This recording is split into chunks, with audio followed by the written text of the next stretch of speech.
بسم الله الرحمن الرحيم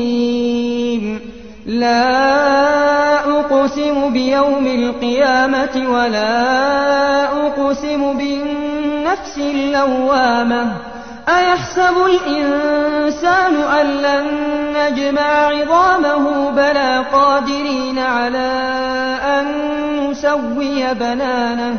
بل يريد الإنسان ليفجر أمامه يسأل أيان يوم القيامة فإذا برق البصر وخسف القمر وجمع الشمس والقمر يقول الإنسان يومئذ أين المفر كلا لا وزر إلى ربك يومئذ المستقر ينبأ الإنسان يومئذ بما قدم وأخر بل الإنسان على نفسه بصيرة ولو ألقى معاذيره لا تحرك به لسانك لتعجل به إن علينا جمعه وقرآنه فإذا قرأناه فاتبع قرآنه ثم إن علينا بيانه كلا بل تحبون العاجلة وتذرون الآخرة وجوه يومئذ ناظرة إلى ربها ناظرة ووجوه يومئذ باسرة تظن أن يفعل بها فاقرة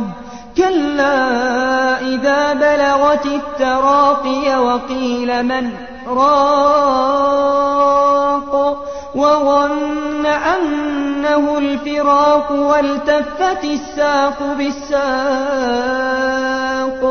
إلى ربك يومئذ المساق فلا صدق ولا صلى ولكن كذب وتولى ثم ذهب إلى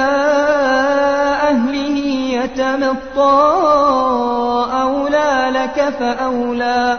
ثم أولى لك فأولى أيحسب الإنسان أن يترك سدى ألم يك نطفة من مني يمنى ثم كان علقة فخلق فسوى فجعل منه الزوجين الذكر والأنثى أليس ذلك بقادر على أن يحيي الموتى